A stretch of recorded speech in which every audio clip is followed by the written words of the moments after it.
36, and this is the fiber broadband completion task force February 10th, 2022 meeting. And I'm Mark Howell, the chair, and I'm going to call the meeting to order. I see that we do have a quorum present, so I'll go through the roll call. Gordon Brockway. Present. Scott Hopkinson. Present. Scott, you know your video is not on, right? Yeah, my wife had to borrow my camera because her camera broke, so you're not No going to problem. see my lovely face tonight. Just in case you thought it was. No, I apologize. It's definitely broken. David Hessel. Present. And I see Gail Heyer is not here yet, and I'm Mark Howell, so we'll just make a note when she arrives. We need to choose a clerk for tonight's meeting. If we have a volunteer. I would volunteer for the next meeting. For the next meeting.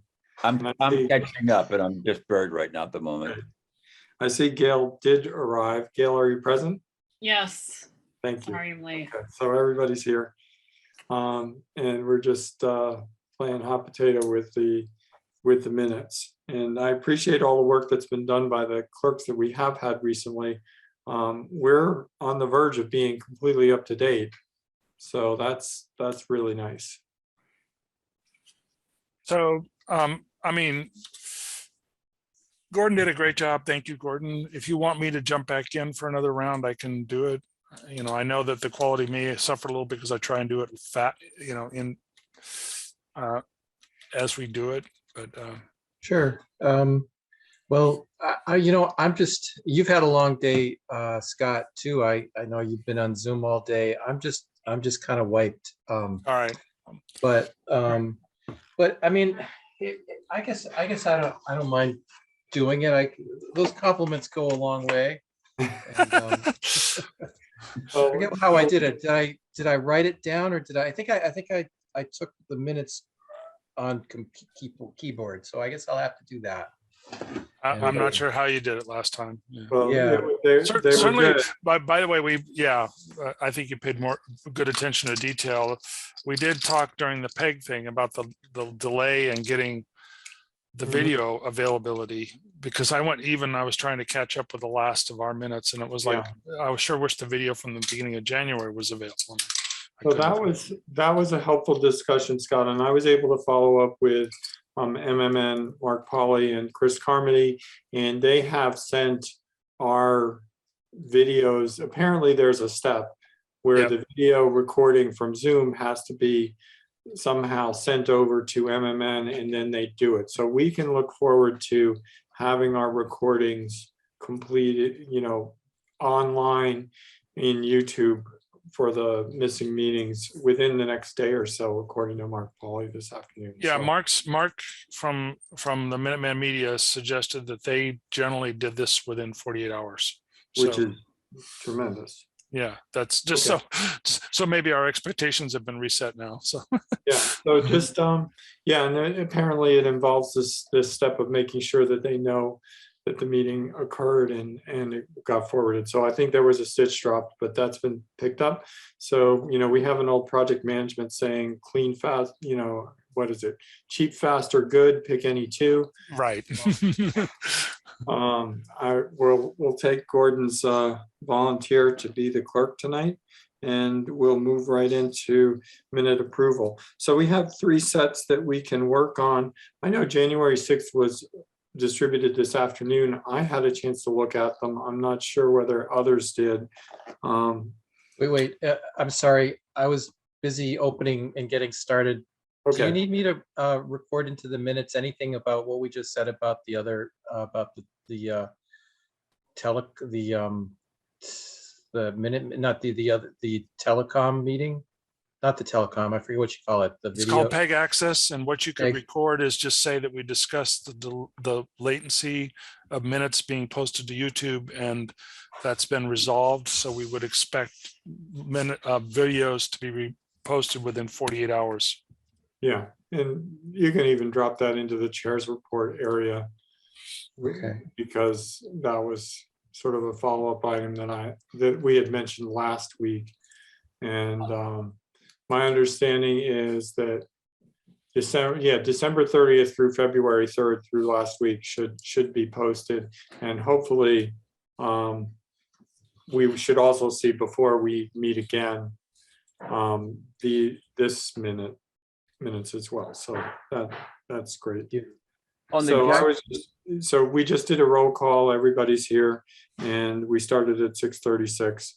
And so what I was moving on to was item number 2, just approval of minutes. So my first request was, since January 6th was just distributed today, if people feel like they've had a chance to see them, I thought they were good and thorough and had a small number of edits, but if others haven't had a chance to read them, we can move on to the 27th or the 3rd, which were distributed earlier in the week. I just have one question about the minutes, and that is under the public comments, Yes, January the 6th. yes. And I'm taking offense, and maybe we don't correct these things. Pam Dritt, second sentence, their individual. Oh, shoot, my system just crashed. Oh, Oh, maybe it didn't. There it goes. Okay. I was, I can bring them up on the screen if you want, Scott. that you should be seeing them now. We do, or I do. Sorry, I switched away. Yeah, okay. Under public comments, Scott. The last page then. Yeah, Oh. I'm on it. You should be seeing it now. I'm seeing the page Pam. 2. Pam Dritt. Well, that's This is weird. December 30th, you got up there. Oh, that's Oh, it's got some stop share. Let me just start over again here. The date in the header is messed up. there you go.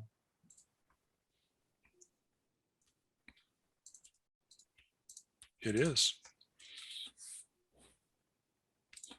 Okay, and Pam Drip comments, is that where you wanted to edit? Yeah, I don't know if there's something, second line, there are individual customers and congregating that cannot get it Yep. because the condo board is not forthcoming. Maybe I'm tired of being attacked, or maybe I'm tired of that being inaccurate, but I'm not sure you changed that or not. Yeah, I was probably just typing as she spoke, but so in essence, the board didn't approve based on a survey. Yeah, yeah. I mean, maybe, don't want to change your words, but I think that was the gist of what she said. okay. Yeah, I think it certainly did not approve the expenditure is probably better for somebody else who wasn't there to understand what her Thank point was. Okay, absolutely. Appreciate it. And just below that, as long as we're on this page, is probably my most substantive comment. I just expanded this because I felt like what was there before was would have been a real stretch for somebody to understand what had what I was referring to, and it was the broader point that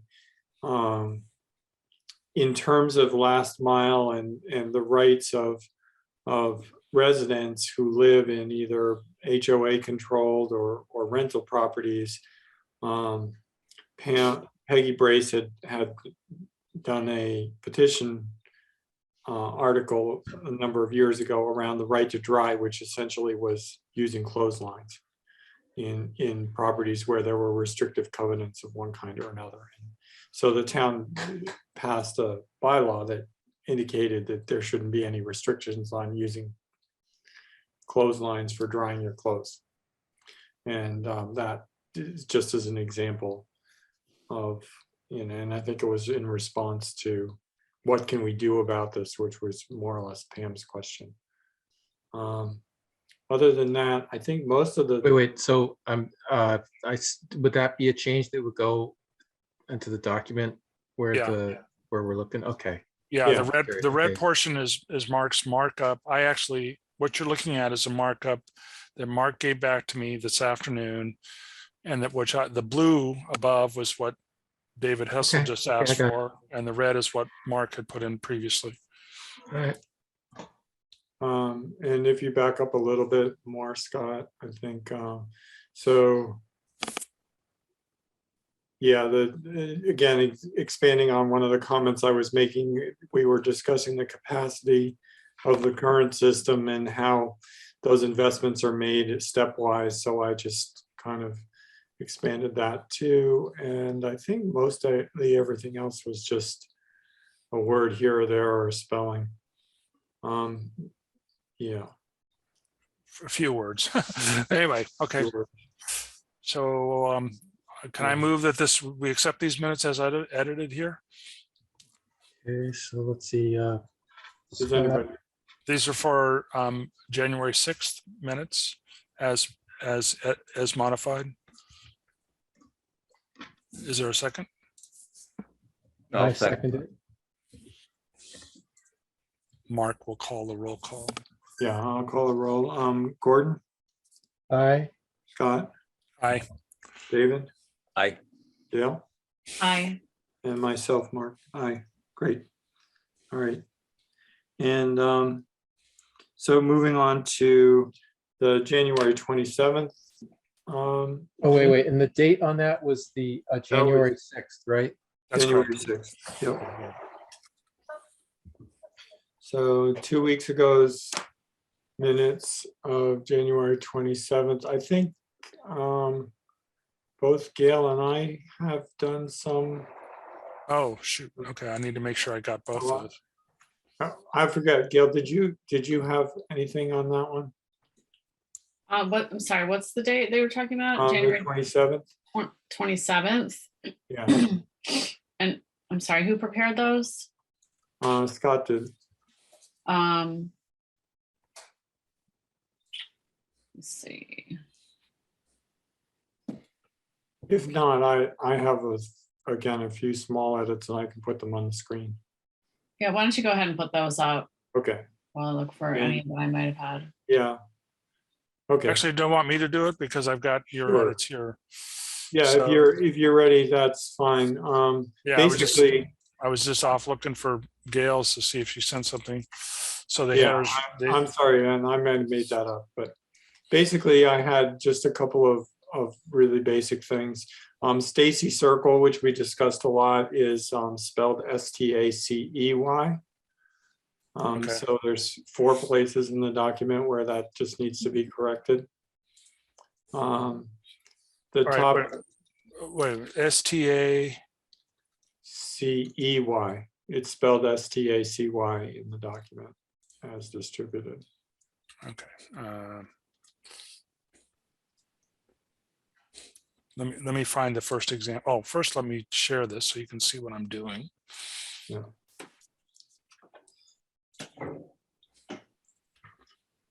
Does that look right? And by the way, I fixed the header, it was wrong. Okay. January 27th, and now we're looking for Stacy Circle.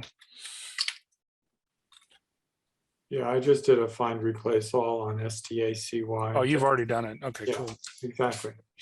And I added the see attached email because we referred to that. It is attached. Yeah. That was the response about that. And I think other than that, it might have been a little punctuation, but that's, so basically nothing.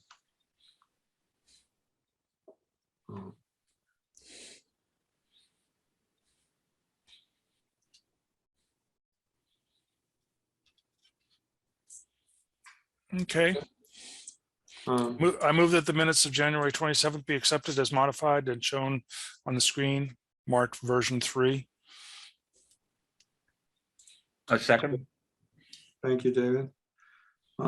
Any further discussion on this set of minutes? Seeing none, I'll call the roll. Gordon, Aye. Scott, Aye.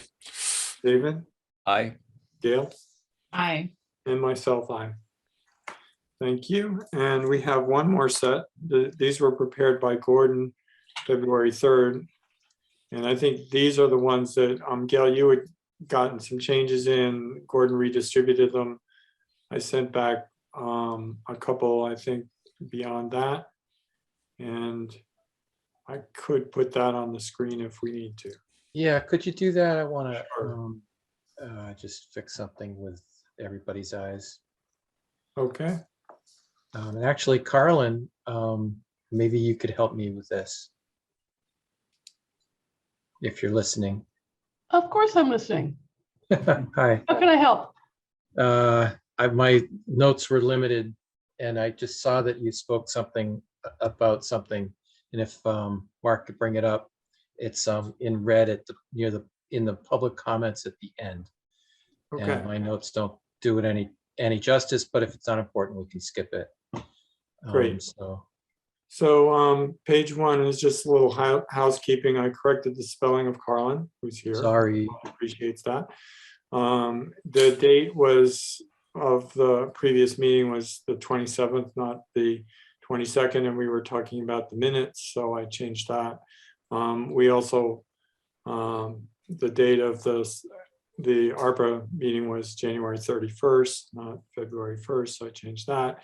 I thought it was worth clarifying that there was an email from CMLP Director David Wood, just because it makes sense for folks to know that. I did have a question too. When we were talking about the budget, I think this was Gail's question. So you had wanted to know whether the line items were budget suggested for fiber optic expansion. So that Gail. Yeah, that's what my notes had said. So I wanted that to be clear, whatever they were for. I mean, is it? Yeah, one Clear what- was for, I mean, it was certainly for construction related or built, Yep. you know, anyway, material, shall we say? Yeah, But, you know, don't have much visibility into what they had in mind for that. But there were two items. One was fiber optics and the other was, I think it might have been underground. yeah.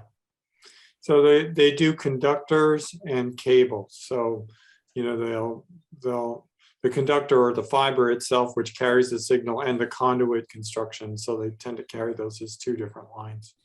So I think that's correct. So maybe we could just remove the question marks.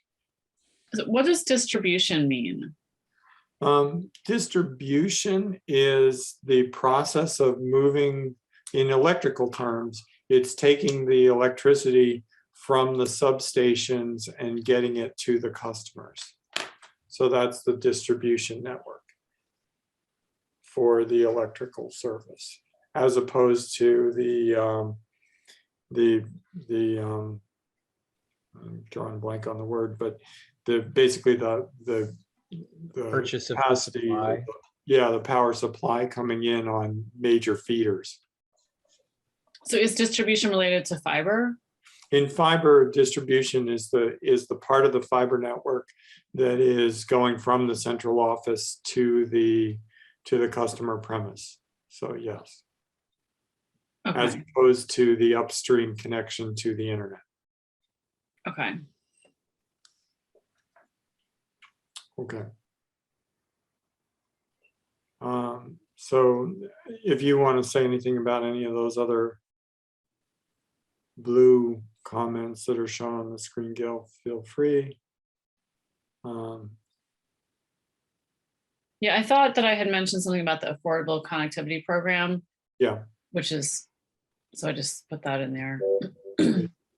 And I just corrected an occurrence of Terry and indicated that the slides used at the meeting, I just thought expanded on this, were available on the select board meeting materials page, because that was the comment that she had made.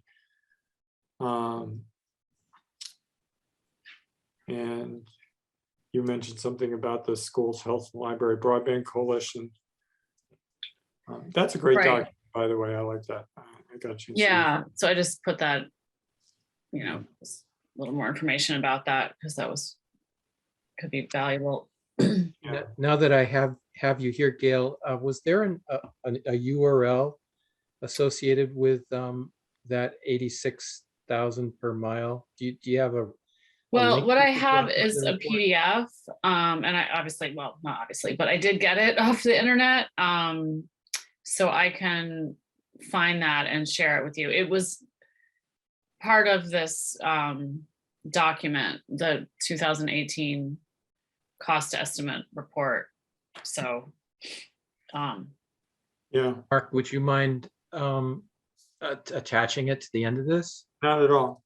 I think that's okay to do. I assume that wherever I noticed that the cover letter for the document said that it was being released by this organization, so presumably they have the rights to do so. I'm not sure we can, republish it on our website, but we could certainly link to it if we can find that link.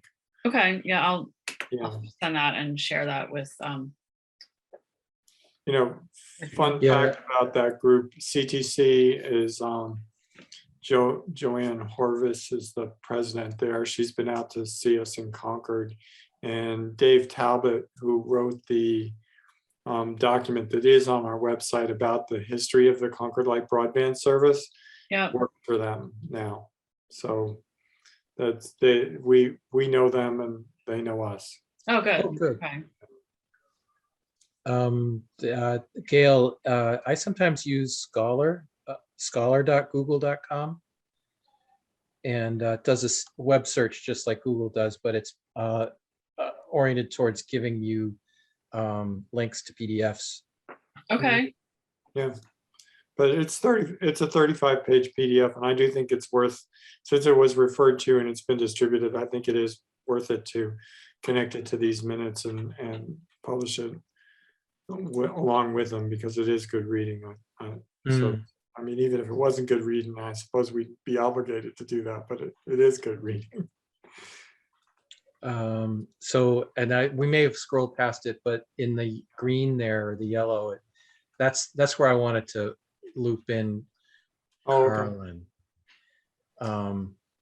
Because I don't, Yeah. do you think that this is what you said at that last meeting, Carlin, that you were there at the select board meeting and Yes. that you, okay. I was suggesting a low-income broadband program as something that would be eligible for ARPA funding that would be doable by the light plan, because they already have a listing of low-income qualified residents. Okay. So I'm going to change that to the correct date, which was January 31st instead of the Yep. select board ARPA meeting. Okay. So And that what you said at that meeting was a proposed made. Oh yeah, okay. I guess that catches it. Made suggestions about implementing about Concord implementing a low income program, Right, that's or good. even okay, okay, or great. whatever. It can stay that way too. Fine, thanks. All right.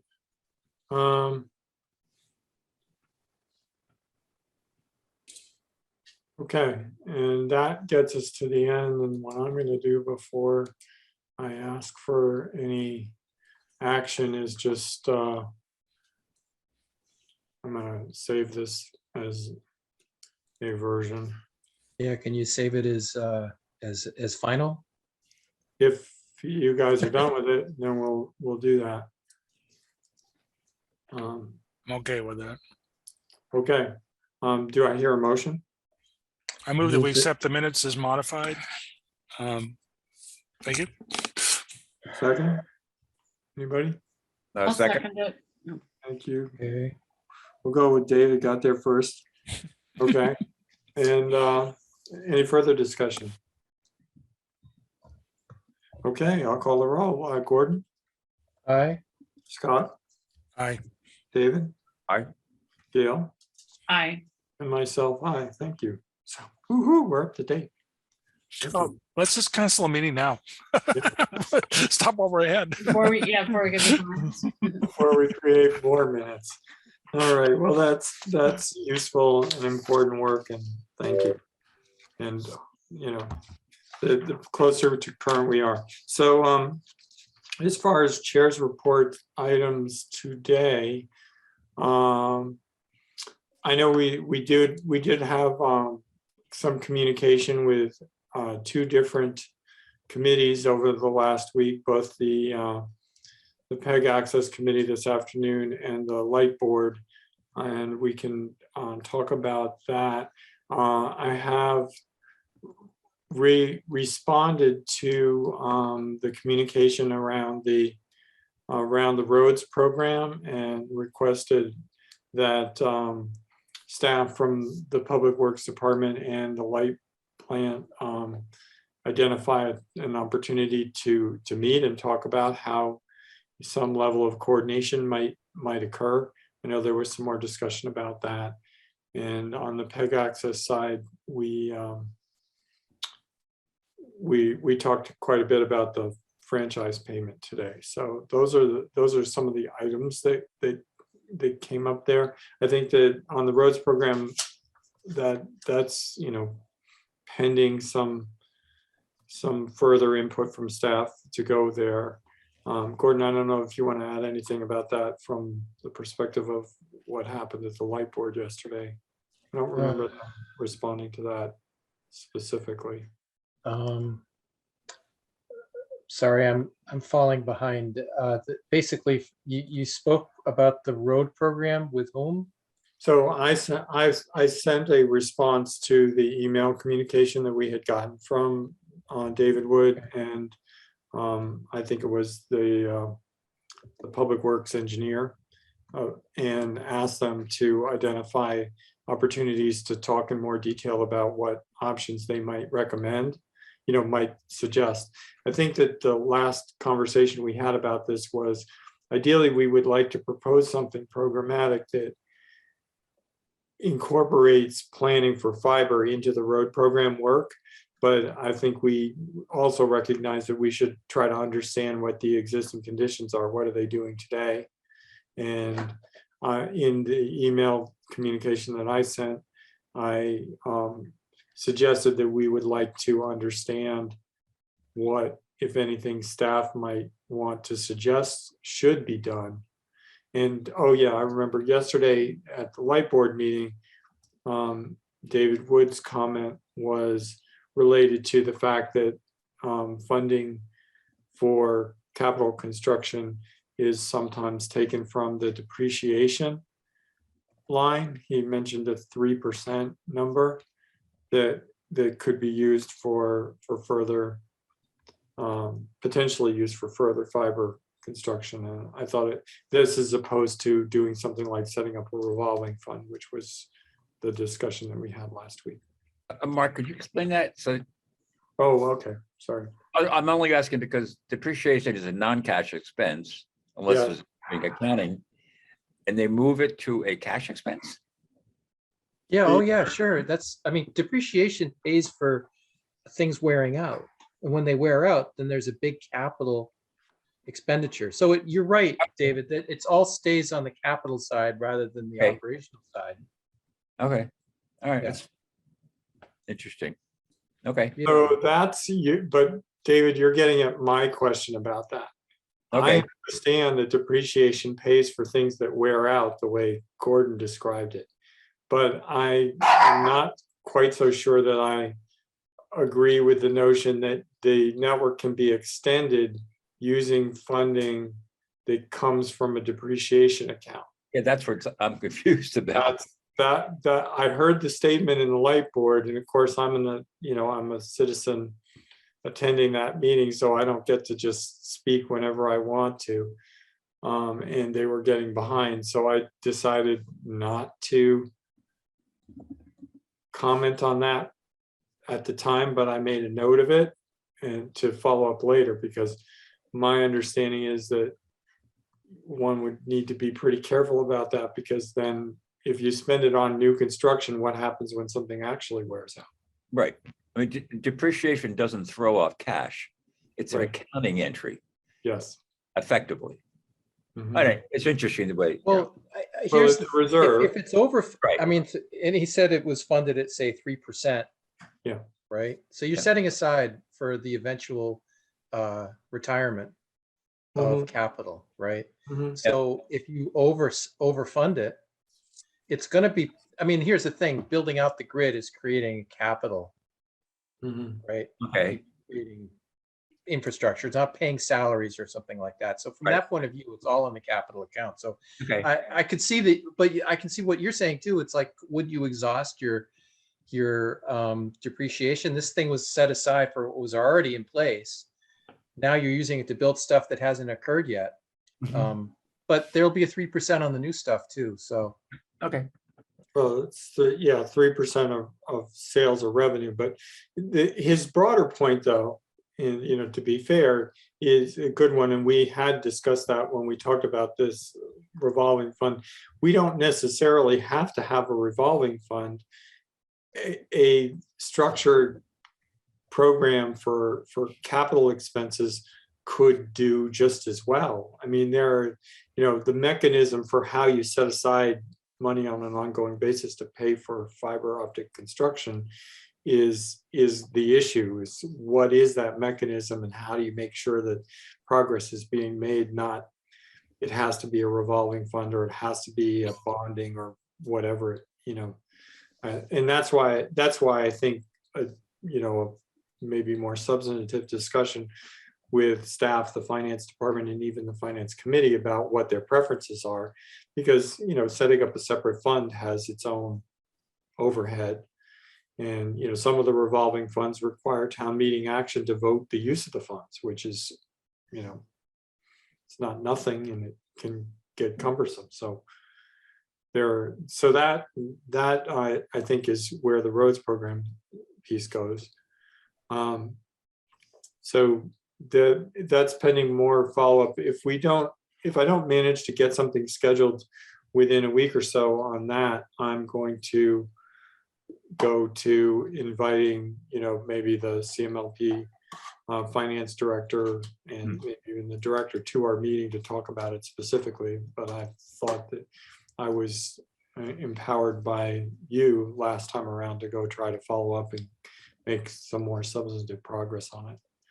So unless anybody has anything further on that, we might want to talk a little bit about PEG access and what came about in that meeting. Okay. So I know Scott gave them an update before he updated the PEG access committee on our progress. They presented the the Minuteman Media Network budget for 22, and in that budget, and this does tie out with the budget that we have seen already, there is $21,923 listed as a payment in lieu of franchise. That's up from $18,634 for fiscal year 23. And I asked some questions at that meeting about where what the rationale was and who sort of decided that this payment in lieu of franchise was to exist, and how it was structured. It first came up last year. I remember calling it out at the enterprise hearing, and it represents about 20% of the free cash flow for the broadband business. And at this level, it will be 5% of the PEG access of the Minuteman Media Network budget revenue for 2023. And it's up 17% year over year. And the response that the assistant town manager, Kate Hodges, gave was that it had been discussed with the previous town manager. It had been presented at the enterprise budget hearing last year, and that it was sort of a policy. And I guess their policy is that this would be, was it 5%? Yeah, I was just trying to remember those percentages. I think I think what the franchise fee calls for is, if you give me a second, I can get up my notes from this afternoon. Yeah. But the Comcast franchise fee pays us a certain percentage, and we're receiving, I think, a little less than half of that from the payment in lieu of franchise fee from from the broadband. So give me just a second here. I'm pretty sure I wrote this down. It was Okay. three calls ago. So Yeah, and the point being that it is, and I did ask whether or not, Mary, you might know this, whether the finance committee ever, discussed the merits or non-merits of doing this in the first place, because at least to me, it was brand new last year. And, I feel like this is a transfer from one enterprise to another enterprise based on a policy that I'm not quite sure where the policy came from. Can you shed any light on that? We never Yeah. did discuss, we've never discussed this, Mark, to answer your direct question. I think the time to be discussed might be at the hearing for the budget next year, unless that's too late, but that would be an appropriate time to bring that up. Mark, I think you might not have been there for this part of the conversation this afternoon, but it was actually discussed. This was something that our previous town manager decided was the appropriate thing to do. It was made by him. I don't know exactly who all, I think Kate Hodges related the story. And they came to some kind of agreement or understanding this was quote unquote the right thing to do. And that's what they chose to do. And I don't know if it was reviewed with select board, no further than that, but that's what we heard this afternoon in terms of the nature of this thing. No, Yeah, it's interesting too that, it's like, I mean, it's interesting. This is an example of how decisions are made in our town, where it was really the town manager deciding to get this done. And I just don't remember any kind of discussion of this. I'd have to go back and look minutes and so forth, but certainly the light board wasn't asked what they thought about it. And what are they going to say too? If the town management, the directors and everybody come up with a plan, if every single board representing each of these separate constituencies or divisions or whatever can deny just about anything, how do you actually get anything done? Yeah, I mean,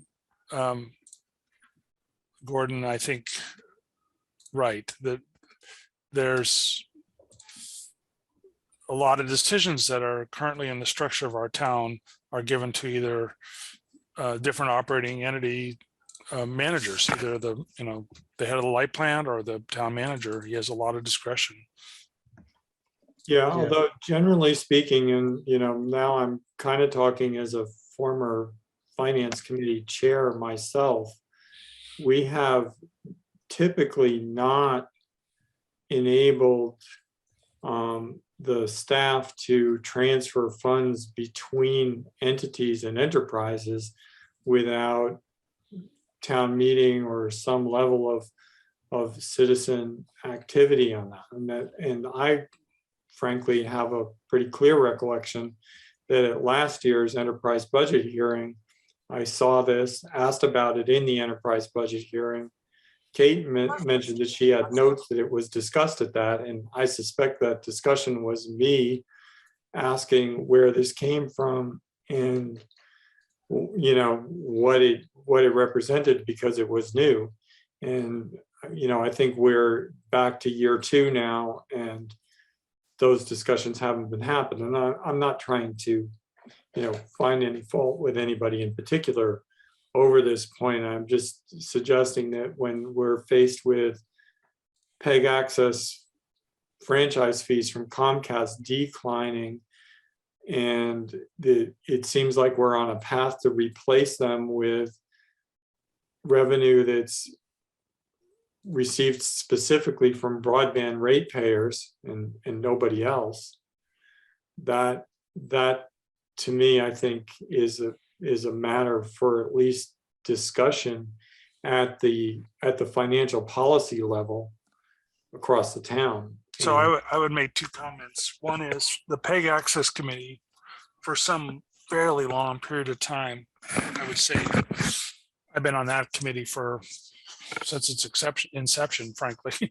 One of the issues that we've repeatedly discussed is the concern that the franchise fee coming from Comcast would decline over time for any possible number of reasons, not necessarily because of the fiber, but we've been more concerned that the notion of using 5G as a wireless way of delivering broadband is something that Comcast can do within their own discretion, by the way, and that would allow them to sidestep the franchise fee.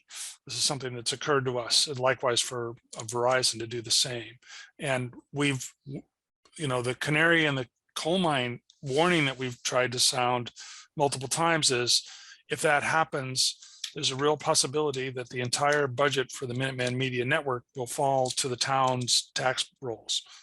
Right now, it's covered by this franchise fee, and by the way, they're even in today's meeting, they mentioned that part of their capital budget was going to be dependent on whether the franchise fee decreased or not. If it decreased, they were going to forego some capital equipment purchases. So this has been a concern for some period of time on that front. And how does that impact what the fiber, drain on the fiber revenue? That's a separate subject. I would say also that, in terms of approval of funding and spending money, I was really surprised when, and Gordon, you explained to us how this worked or how this came about, when there was a $1.9 million loan that had to be backfilled, I guess, that had been made from the light plant to the broadband entity, and at some point the auditors told you that that had to be refinanced in some way, where every other approval of financing to the broadband business had gone through town meeting. That $1.9 million did not, and it was just very surprising to me. So Okay, so I think that, again, being a little parochial, and that's what committees get to do. Clearly there is an issue that the PEG Access Committee understands. I think our responsibility here is to, is specifically to looking at the broadband business and what its opportunities and constraints actually are. And so I'm really just pointing out that this is a growing drag on that enterprise. And I personally don't feel that there's been sort of an adequate policy discussion at the right levels to address it. Mark, can you tell me again? Can you tell me again what this is? This is a $21,000 charge coming to the broadband P&L from where? From where? No, it's $21,923. From broadband revenue, which is being transferred to the Minuteman Media Network budget. In FY22, I can forward you the thinking was that because the PEG was losing revenue from Comcast, it was being replaced by revenue from the broadband business, that the broadband business should in fact replenish what's being lost because of Comcast. Is that the thinking behind that? Well, I didn't design it, so I don't know the thinking behind it. No, but I mean, effectively, that's what's happening. Yes. But do you know what was the rationale behind it then? Well, I mean, to Scott's point earlier, yes, the Comcast is reporting, on the franchise fee that they're taking in less revenue for cable TV than they used to, and they're only obligated to pay 5% of the cable TV revenue that they get from Concord to support PEG Access. And but in fact, you don't offer cable TV, so this is correct. Okay, I get it. This is in the same category as the payment in lieu of taxes the light plant pays, because they don't pay property tax. Now, I understand. I was going to go ahead. Well, okay, I think that pilot is closer to $500,000. Well, that's the electric department's pilot. So this is over and above. I understand that, but that's what Scott was saying was similar to. I'm just saying the scale. Oh yeah. I wasn't referring to the size. I was referring to the nature of the beast.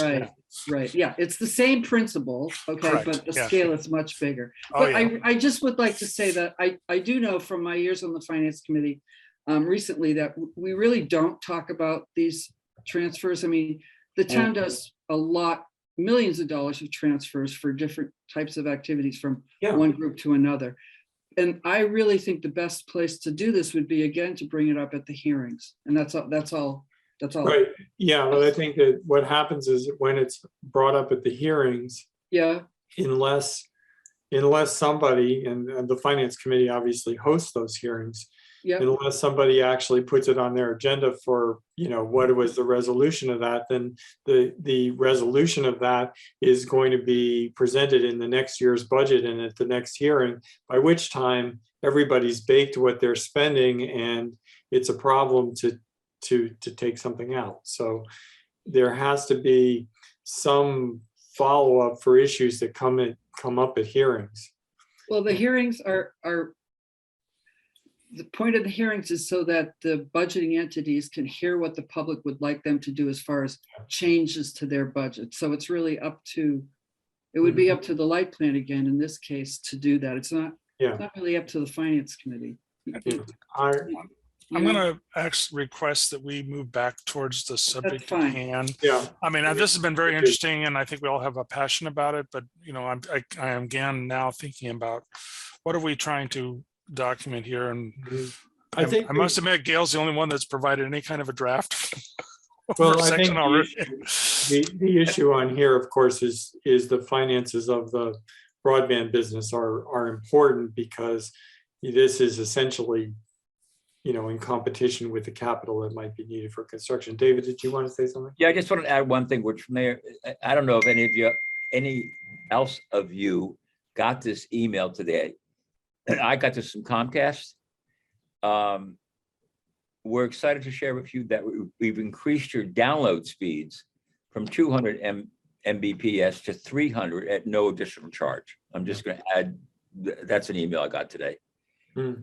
I have no idea why. I didn't request it. Did you test it? No, I have to reset my modem, which I have not done. And quite frankly, I'm very happy with my speed. So, but I'll reset my modem tonight and see how it is. Yeah, and what's probably happening, because you're resetting your modem, they're using some different encoding or compression algorithm that gives you, for whatever test you might happen to run, in the aggregate, 50% increase in bandwidth. Yeah, fine. Yeah. I mean, I just tell you, I just got this email today, and I thought, well, whatever, Yeah. At the moment, there's no increase in pricing. Well, frankly, for just as an anecdote to all this, real quick, when we've looked into this some time ago, when we were doing networking equipment to deliver broadband, the amount of data people actually need to do high definition television is around 16 megabits per second per HD stream. So 100 megabits is probably more than most people would consume continuously for videos, multiple high def videos. It's really, unless you're doing super high def stuff, 3-dimensional imaging, which is something I'm working on these days. The people don't need, like, vendors are offering gigabit transfer speeds now. No one can use it. Okay, so Anyway, the answer was that this represents 3% of the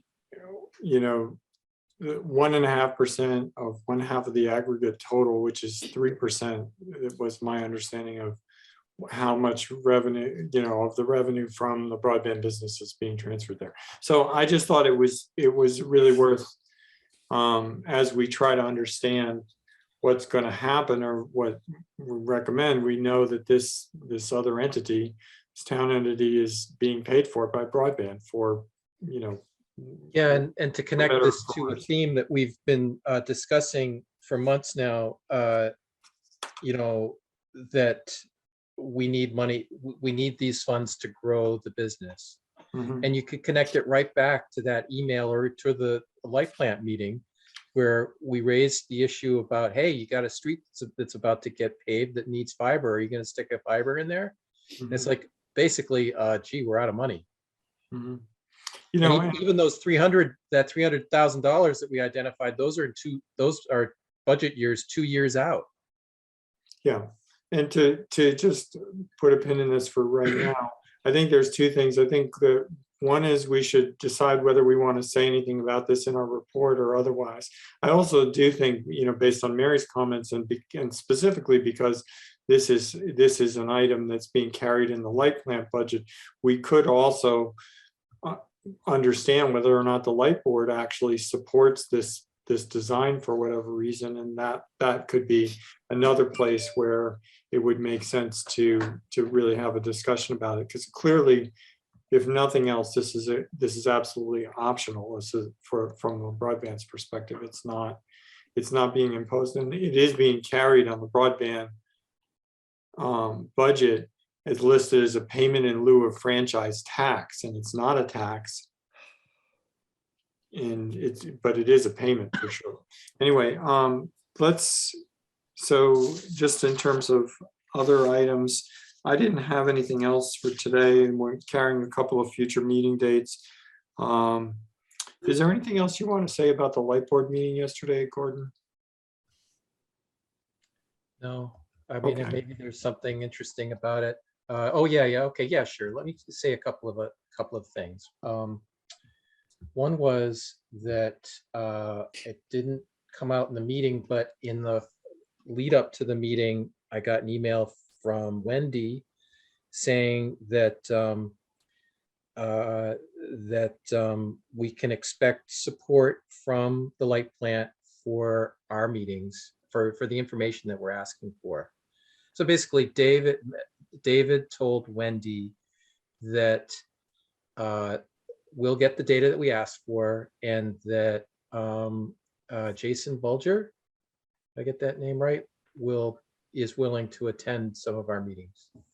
Yeah, and this was specifically when we had asked for the reason why fiber was not constructed in the 52 areas that we've previously identified.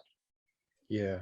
And So, we're waiting on that for several weeks. yeah, it's the thing is that I also asked it in the previous, that's a month difference, and we don't have that many months Right. left. So it's becoming urgent.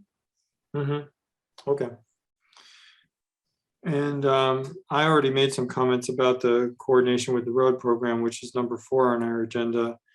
And I think we talked about ARPA specifically quite a bit last week, and I'm not aware of any upcoming deadlines on that. So I think we'll maybe we agreed. I think that we were interested in that, but I distributed the raw proposal, and we'll come back to that in the future. So what I'd like to do maybe is reserve some time. I know Gail had distributed something. Let's take a look at that section as distributed by Gail. And Gail, why don't you tell us what you'd like us to know about it? Yeah, so I had a question for you, Mark, about like on the agenda, you said that I was writing about fiber construction. Oh, okay. That could be my bad notes. Okay, all right. Well, I'll just talk about what I did write Right. and not worry about what you might have What I wrote. said that I wrote. So yeah, so I just tried to first page is like sort of because we've gotten some feedback that a lot of people don't know what fiber is, what it does. So I just had some general thoughts about do you want me to put it up? Yeah, or I could, either way. Why don't I try to do it, because then if we make changes, then I can. Yeah. Right. So how do I do this? Do I click first? I have to pull it up on my. Yeah, open it in a window, and then click on share, and just find the window with the Word document. It'll probably be one of the, like the 4th or 5th one. Okay. And so then I go share screen. Okay. Yeah. Share.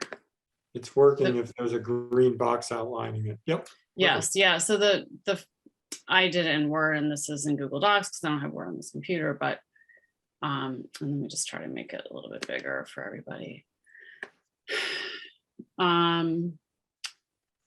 Hold on, let's see here. Do- 25.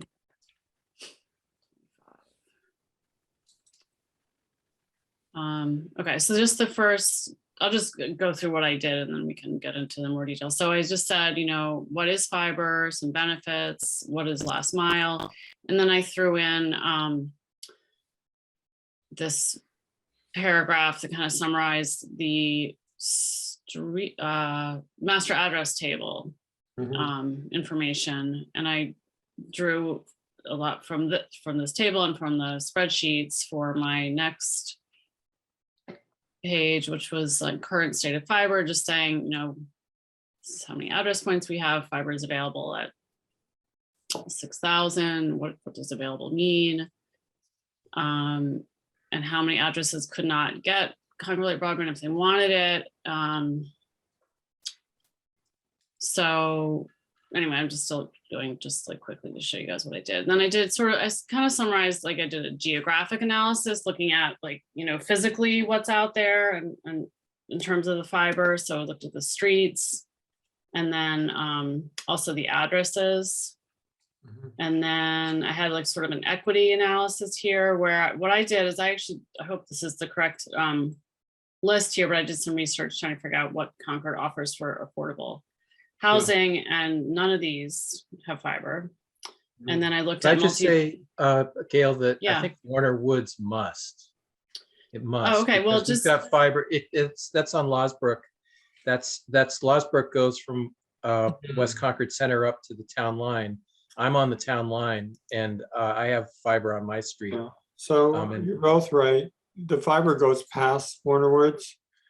I believe, if memory serves, that when they constructed Warner Woods, and this is an interesting example, there was an opportunity to put in fiber, but like often happens with these kinds of constructions, the incumbent cable company offered them free cabling throughout their building in exchange for exclusive rights to market cable and internet in the building. And so when we went to have a discussion about fiber connections that would go into the building that would enable the units to have it, they were like, well, we signed this deal, and so we can't market anything else in our building. Okay. That's my reflection of what happened there. So effectively, the residents got kind of frozen out because the building owner or whoever was at the time, wanted to save money on construction. So Okay. I think that I just say this is a really, really meaty and really interesting part of the report. And in a lot of ways, I think this kind of GIS data, streets data, is going to be the meat and potatoes. It may be a little bit too granular. Maybe you would have to eventually, if it's a lot of detail, go off into an attachment or something. But this is actually the data. This is what we're talking about. And so we need to be careful about how we, lax fiber is, I mean, look, if we run out of time, that's the best we can do. Well, that's what we'll say. But if we can improve it and really get a granular explanation like what Mark just gave, then that's really going to advance the ball and it'll give us a chance to, like, if we can summarize it and understand it in a whole, we'd be able to say, these are the problems. Yeah. I think. Yeah, I mean, I looked at the address table for 247 Losbrook, and it said that the fiber wasn't available. So, I mean, it might have been on the street or something like that. So I mean, I know what you're saying, Gordon. You don't want to be. Maybe this feeds back to the, I was kind of surprised that Wendy said that Mr. Bulger will be coming to our meetings because he's the what is the chief information officer. Yeah. Where a lot of our questions are really for the telecom division. But here's an instance where it's actually the data that we're talking about. And, maybe he could talk about what can happen, what needs to happen in order to make the GIS data more accurate and more usable. Mhm. Well, I don't think it was wrong in this case because they don't have, I mean, maybe instead of lacks fiber, it should be like broadband is not available. I can't remember what the spreadsheet said, but Yeah, I mean, yeah, it- and I don't like know the either. spreadsheet does correlate with But it's different. reality. What I'm trying to do is make the distinction between whether it's in the street or whether or not it's this third party standing in the way. This is one of those multi-dwelling units that basically are blocked out of it for contractual reasons. Yeah. Right. And I think in this specific case, this is if I remember the history of this development, there are a few affordable units alongside a larger development with a lot of market rate units in it. And so you're including it in the affordable and subsidized housing because presumably those residents of the affordable units are the ones that put it on this list. But the kind of larger reality is that nobody in the building has been enabled with fiber, and it's unclear, what the blockage is. And so I think Gordon, it's a great point. It's a really meaty investment, really meaty thing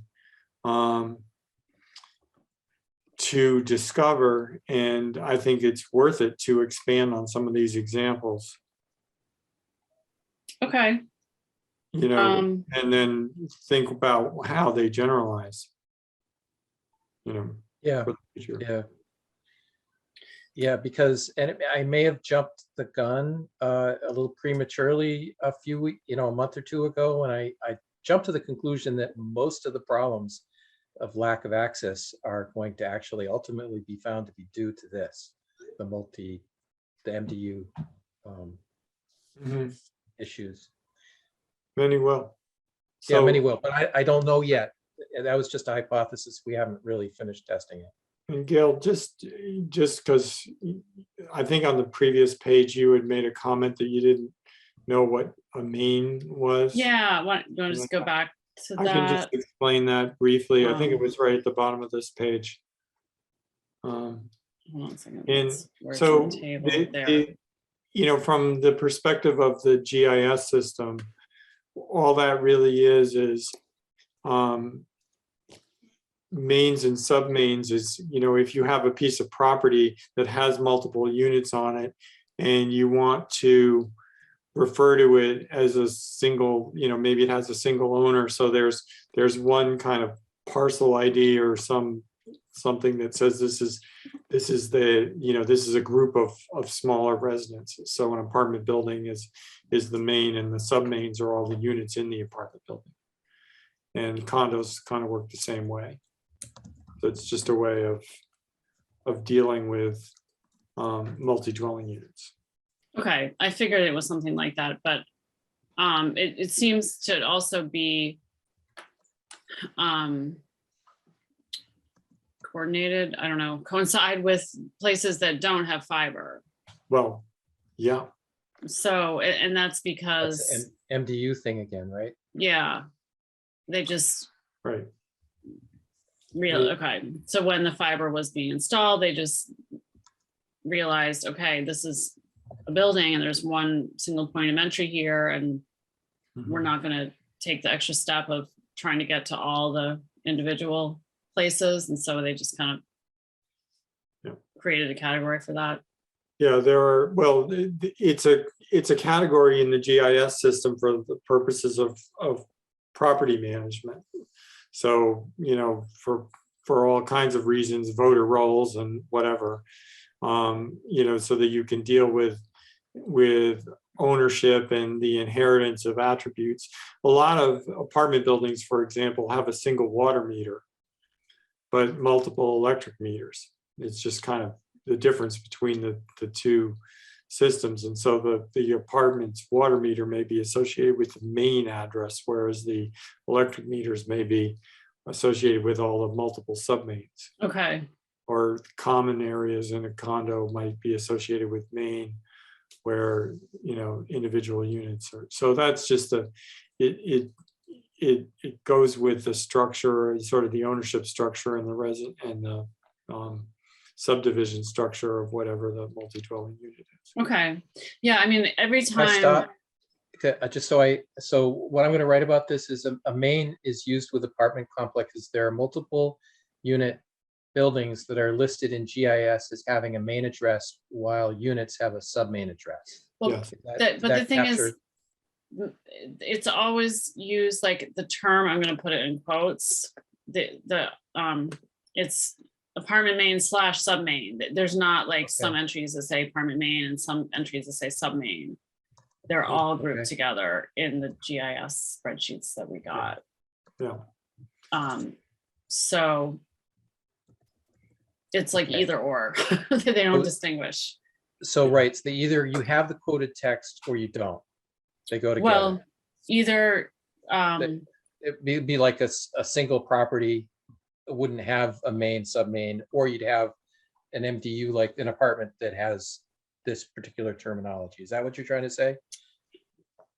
I'm sorry, I'm being thick here. yeah, no, that's okay. No, I wish I could just like pull it up and show you. So like well, actually you can see it up here on the table. Okay.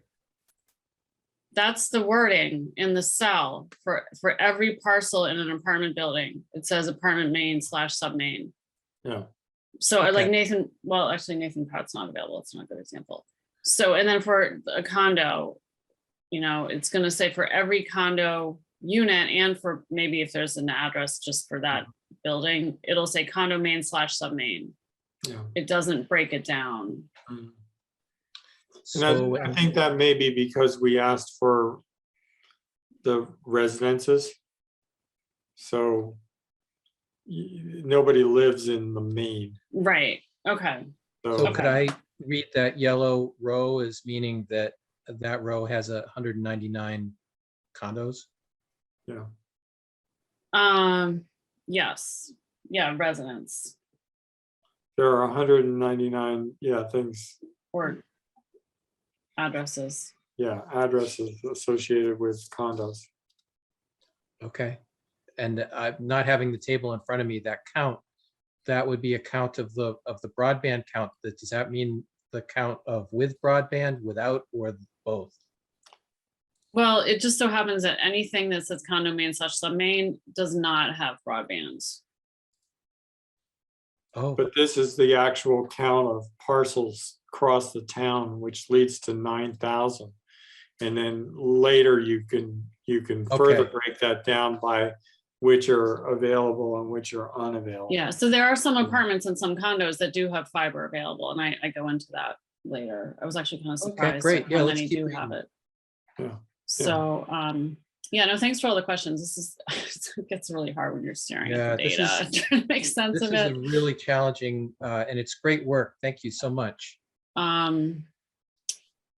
Okay, so let's see, and then let me see if there's another place where I had a question. Do we know what fiber in street but not available means? Because that happens 1,175 times. Is that something that we're trying to get more information on? This is in the address table. Yeah. Um, I'd have to go back and look at what some of the examples of that are to really be sure about that. But it can mean that, that there's a fiber passing, but there's no way to get out of the fiber, the network into that. But I that's a think- good one to set aside. Yeah, I think Concord Green is in that position, if I recall correctly. So, okay, well, let's see, what else did I want to say here? So I did this equity analysis. We talked about the affordable housing Mhm. bit. Is this all of the affordable housing? Is anyone familiar with it? And you're right, Well, Mark, that Everett some of these are Gardens, a mix. Mark mentioned in a previous meeting that would be a great place to start for installing broadband, particularly if Concord owns that property. Yeah. Then we have recourse. We wouldn't be blocked out in the same way that Warner Woods has blocked us out. But to answer your question directly, though, I do not know that. Okay. Oh, I can tell you something else about affordable housing. There is, besides large blocks of it, there also are examples. Abbott Lane is actually one where a handful of units within a complex were set aside as 40B or affordable housing as a concession for making that in development. Same with Beharrell over in West Concord, same story. So there are a number of those that are sort of scattered all over the place that are affordable in the context of not necessarily affordable housing.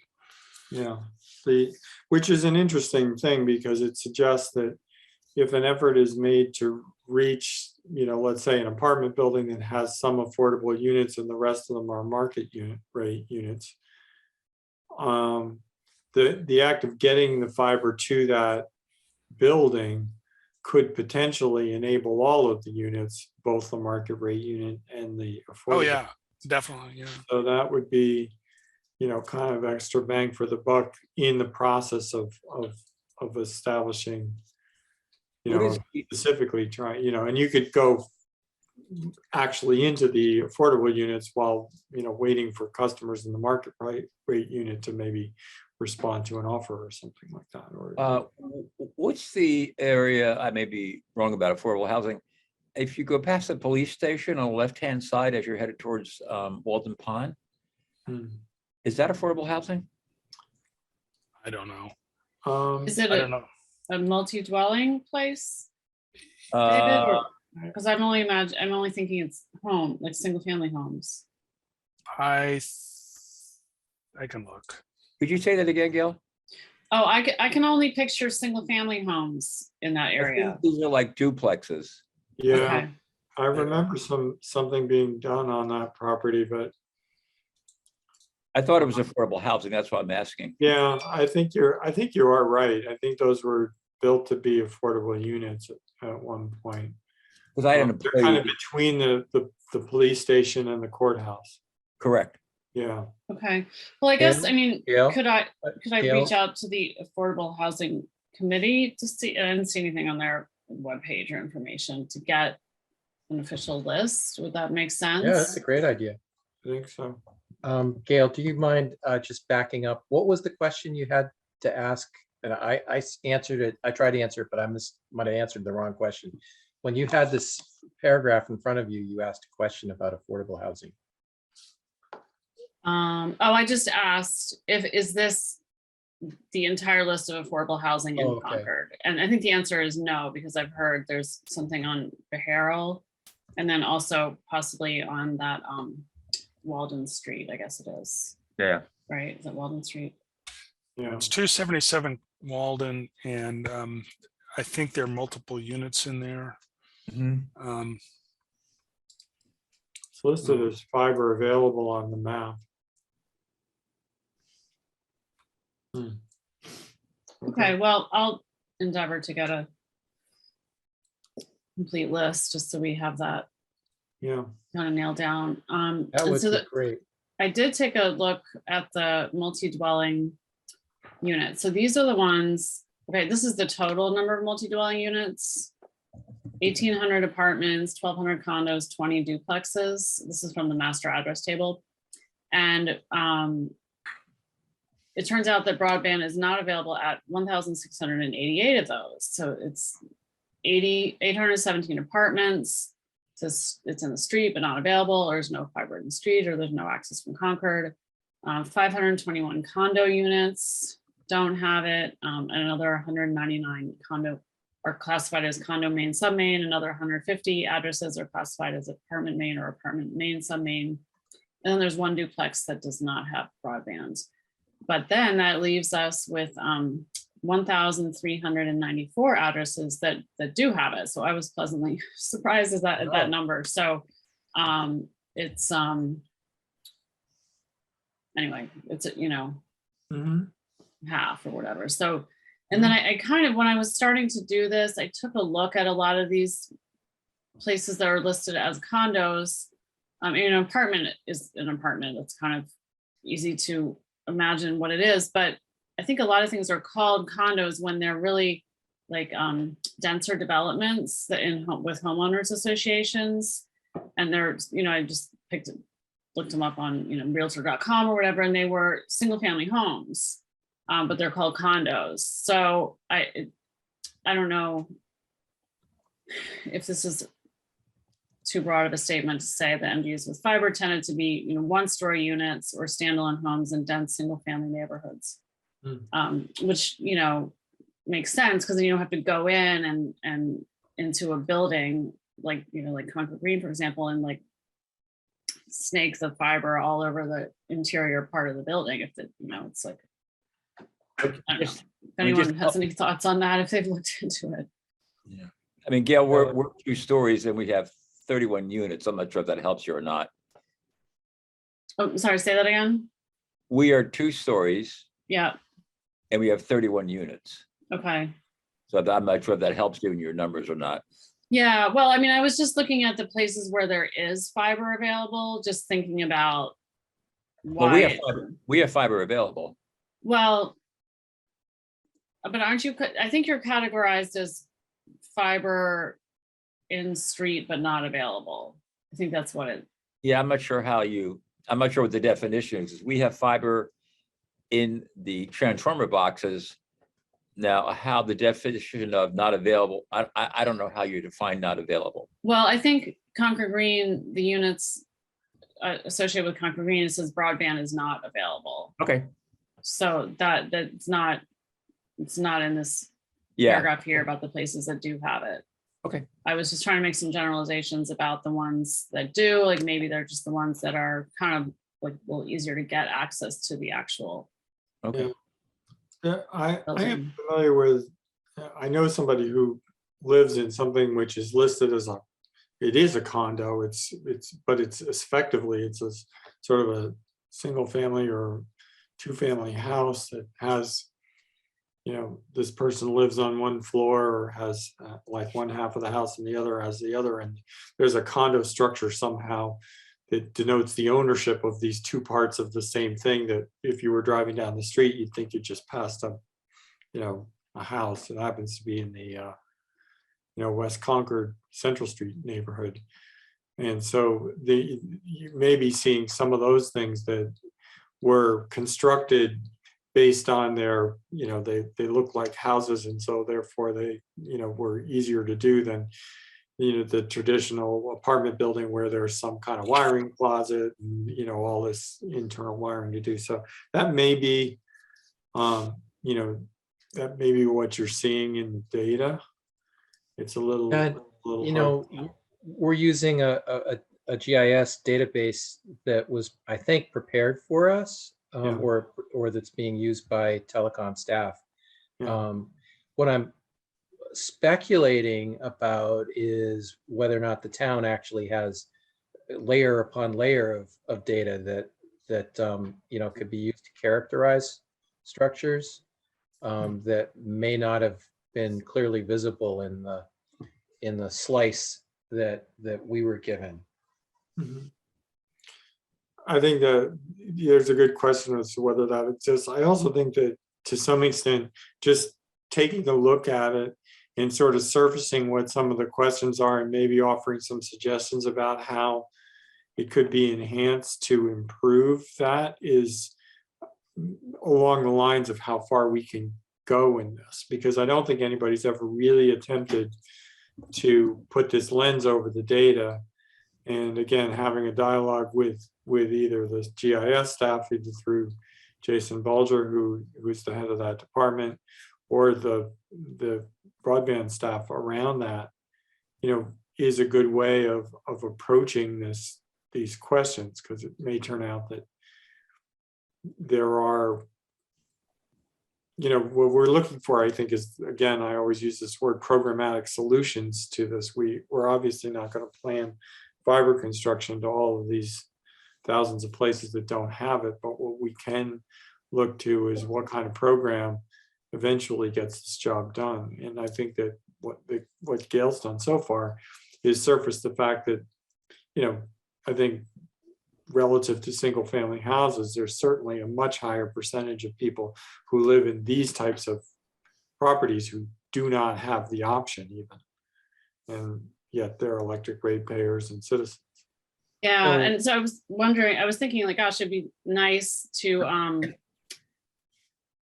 be interesting to know like what's the, value of the typical home that has fiber versus the one that doesn't. So down here, I have this sort of 3-part problem statement. And I just said more, assuming that MDUs are less expensive than single family, that's not always the case, but many times it is. The less expensive housing, it's 83% is unserved. So, 83% of the unserved parcels are multi-dwelling units. And, Mark, you shared some of the reasons for that Yeah. a while ago. So that, I don't know, I was a little bit surprised at that number, but not Yeah. specifically Well, that could makes sense. that could reflect, that's because of the difficulties that like Warner Woods or Concord Green, right? Right. But I think one thing that's been an eye opener for me tonight is that the definition of condo is a little bit different. It could just mean that, like Mark said, it's higher density. I've seen instances where a number of buildings in one of these higher density developments will share septic. Mhm. And so essentially that's what condo is all about. It's like, hey, we all own the septic field, so we're all going to have to be responsible for it. Doesn't mean that they are sharing a single structure per se, to like Concord Green. Right. So one of the things that I wrote here, that I think we talked about it recently, Mark had done the analysis on the streets. I'm just gonna go back up here with the streets analysis, the 52 geographic groups. Mhm. I had found there's a couple of different places where I wasn't sure how many actual streets there were, but I think we can kind of agree there are these 52 groups, and this was 81,000 feet and 15 miles. And I was wondering, do we know how many miles of fiber are in the ground? I mean, that report that Dave Talbot wrote, I think back in February 2017, said it was about 100 miles. Do we know what it is today? It probably hasn't been expanded, because we talk about there being 110 or 115 road miles in town, like, areas that snowplows drive over. I think is what they, in the roads program, I think identifies that number in a little bit more detail. And of course, there are some private ways and other things that sort of look like streets but technically aren't. So that's for the whole town. For the just whole town. Forgetting fiber or no fiber, just the number of road miles in town. Right. Okay. Yeah. So about 100 of them actually got the fiber. And then, the 15 or so that you identified that was in that map didn't get fiber. Okay. All right. Well, it's good that the math kind of worked out, I guess, right? Yeah. Yeah. Okay. So I don't know. What else can I say? Well, I think the And- one point I'd like to make about this is that, given the discussion that we had about, pulling forward ARPA as an equity issue and looking to where these kind of higher density areas are also to some extent more expensive to construct. And if, I think that it might support the case that some allocation of the ARPA funding that would go towards broadband could be used to essentially try to address what, is at least a relative equity issue about where the network serves and doesn't serve.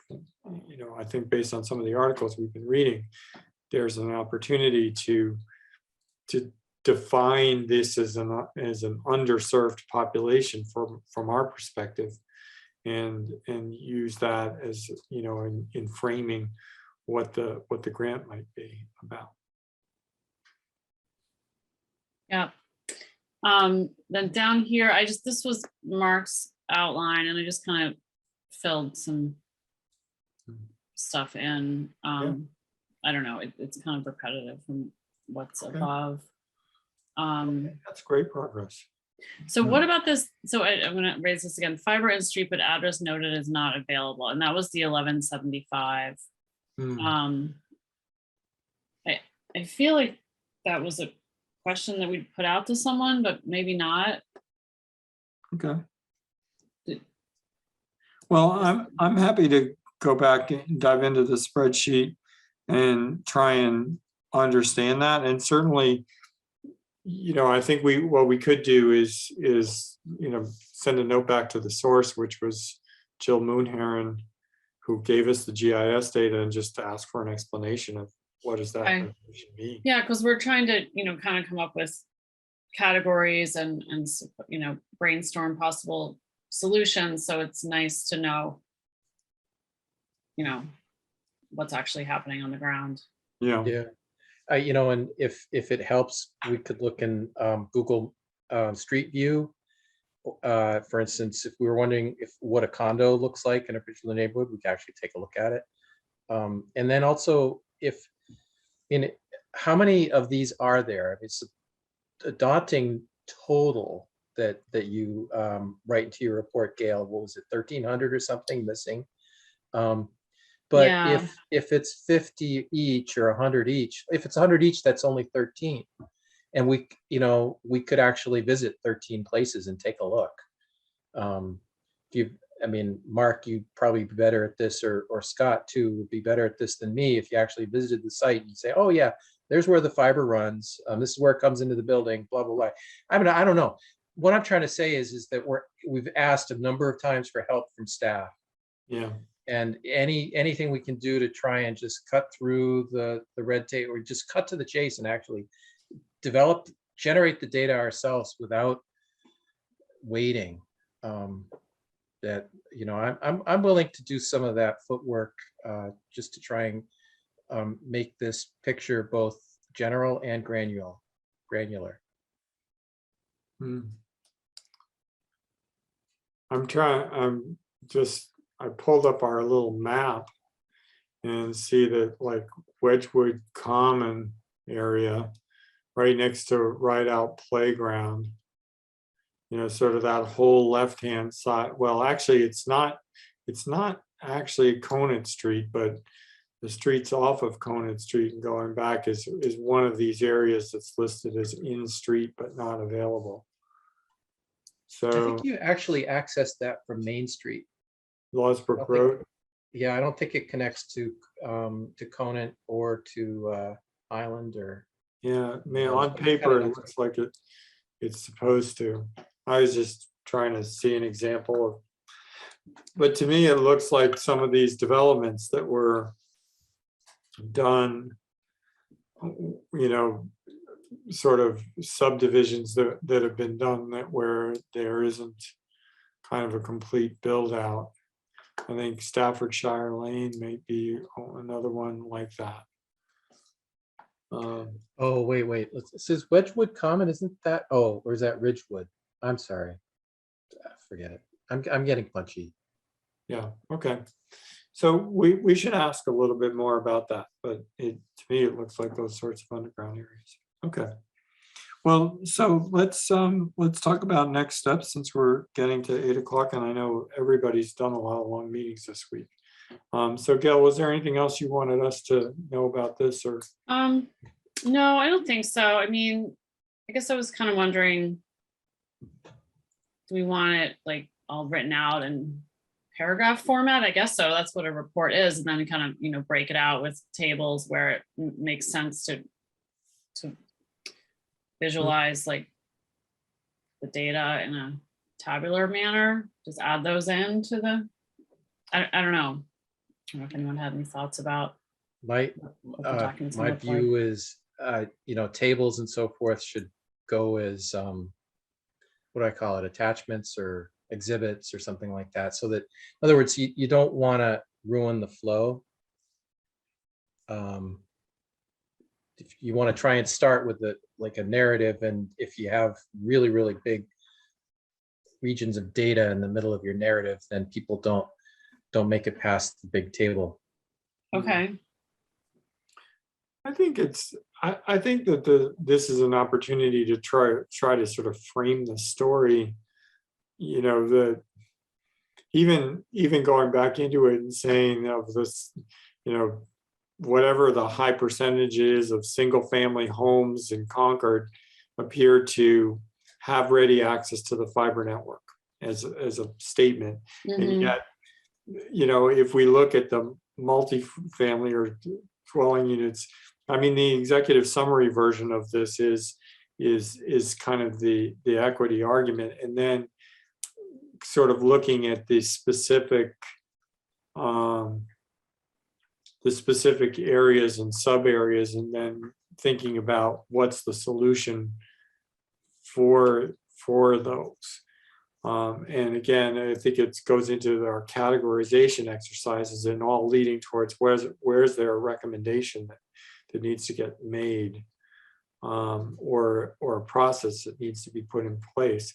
I mean, one clear process that we don't have is a process that ensures that, condo type subdivisions or rental units actually end up with fiber when they're newly constructed.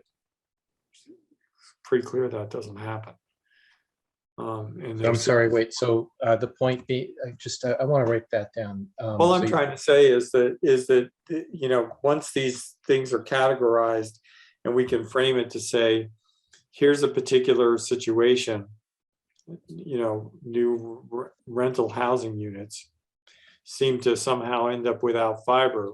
And that's then the question for later in the report is, do we have a system for trying to ensure that that doesn't happen in the future? And there could be, like, I don't know if we could outlaw those kinds of onerous contracts, or but maybe a free market alternative would be like a right of first refusal. That say, hey, look, if you're going to build an apartment, don't you go and build it without giving us a shot at it. Yeah, I believe it's Somerville. It's Somerville or Cambridge, but they literally do have a bylaw that makes it, that says that an owner, a building owner, landlord cannot sign an exclusive. In other words, a tenant resident has the right to contract with whoever they want to for broadband services. They can't be restricted to, are bound by some contract that's held by the landlord. So it's just a freedom of competition kind of thing, because you're looking for an apartment. How many people are going to stop and ask, oh, by the way, can I get any internet service provider I want? There, you move in and then discover there's only one option. Well, just to be clear, our contract with Comcast does not prohibit competitors. Right, but sometimes they do. No, but I mean, I just want to be clear that so there's no confusion. Right. They just have marketing rights. They don't have exclusive rights. Yeah. And, Well, and yet earlier today we said the ordinance I'm referring to suggests that it's, that there's a prohibition against setting it up so that there is exclusivity. Yeah. And But we believe that Warner Woods does prohibit it. That was my understanding back in the day when I talked to them. So, who knows how long that was going to be for. And it could, I believe that it was one of those deals, and I think it was Warner's Woods. It could have been that other one that went in. You remember that door factory or whatever that's right next to the railroad station? I Yeah. forget what that place is called. It might have been that building. The Concord one or the Concord one? Right on Conant Street, that's tucked up against the railroad tracks. It's the same developer. Yeah. You're talking about the wheelhouse? No, further down toward the other side of Rideout. Okay. Oh yeah, I know. What you're talking Very about. close to being across from Domino. Yeah, exactly. That place. Yeah. It's a, and it was one of these things of, as long as we can, as long as you keep everybody else out for 5 or 10 years, we'll wire the place for you or whatever it was. Yeah, so Anyway. I don't think that this committee is gonna draft that language, but it's certainly something that and yeah, maybe somebody could write a warrant or something to try and push back on these kinds of onerous restriction. Yeah. That's why I kind of likened it to the right to dry thing. You know, they shouldn't be able to prevent you from hanging your laundry out on your balcony if you want to. Yeah. Okay. So I think maybe, yeah, some version of a narrative on that. Does anybody feel moved to have their section or any part of what they're working on ready for talking about next week?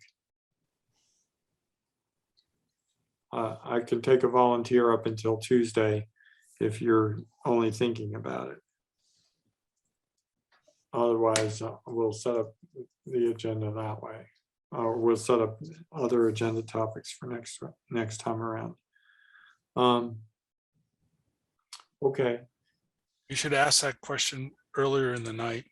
Oh, when people are not. But Oh, I've you got, are so exhausted. Okay. I've got plans. Gail has raised the set up bar. for Saturday and Sunday. Yeah. This isn't a good weekend for me. Okay.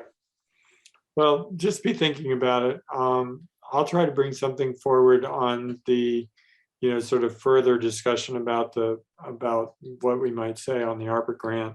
And we do have the roads follow-up to do, and I'm losing my voice, so we're gonna wrap things up pretty shortly. Does anybody have, I think, Gail, unless you have something else, you can stop sharing. Oh, yeah, thanks. Is there Yeah. anything else Yeah, for tonight? I was just wanted to share going back to the light plant meeting and the dearth of funds for undergrounding fiber. It would have been great if I had at the tip of my tongue the figure that Gail gave us of $80,000 a mile, because the light plant thinks in terms of undergrounding the electricity. As long as you're doing that, you can underground the fiber too. But that's $1 million a mile. Yeah. And so that creates this huge constraint, I think, in the minds of people who are planning these things. That's like, really, you really can't do much. But if we could change that mindset a little bit, say, hey, wait, no, you don't have to do the electric. You can just do this lighter weight installation that's not going to cost anywhere near as much. Yeah. Then maybe we could start to make progress on those last 15 miles. Yeah, I was noticing that the report that Gail brought forward, the one that CTC did, for underground new, is estimating about $85,000 for new underground construction cost in general, and in dense urban areas that can stretch up to $200,000. $217,000 per mile. So, we're not dense urban really, but what they mean by dense urban is places where everything has to be under roads and under sidewalks. And there are some parts of our town that are that expensive to work in, but not most of them. So we probably bracket somewhere in there. But I think it's worth knowing, because if we had $100,000 budget a year, we might be able to get a mile or so. Yeah. Of course, and that 15, that's $1.2 million. I just did the math. For what it's worth, we had to go back on our road project and add 600 feet of conduit for EVs. Yeah. Because we've taken a slightly different approach. We just got the quote for 600 feet. It was $49,000. We were a little shocked. Yeah. It's also fair to note that CTC report was written in 2018. So that's 4 years old. So there has been some inflation in this area. We were How many $1,000, David? 49,800. That does include loaming and grass seeding, which is minor, but it was only 600 feet to put in 8. We had 9 originally. Now we're going to do 8 EV location. That's just running the conduit. It's not putting in the actual charging units. Mm-hmm. Yep. Okay. Anything else? If not, I'm ready for public comments. And I see Carlin has her hand raised. Carlin, you're- Carlin Reed, 83 Woods End. Just a note, I just saw the agenda for a Monday Select Board meeting. And on that Monday Select Board meeting is a discussion about ARPA funds. So there'll be a continuation of this on Monday. I don't know what aspect yet, but it's on Monday Select Board. That's it. Thank you. You. Any other comments? If not, it's 8:16. Thank you for hanging in, everyone. Thank you, Gail, for your work this evening. Yeah, thanks. You're welcome. And I would take a motion to adjourn. Move that we adjourn. Thank you, Second. Dave. Thank you, Scott. And I'll take a quick roll. Gordon, Aye. Scott, Aye. David, Aye. Gail, Aye. and myself. Aye, thank you. Meeting adjourned. Have a great weekend.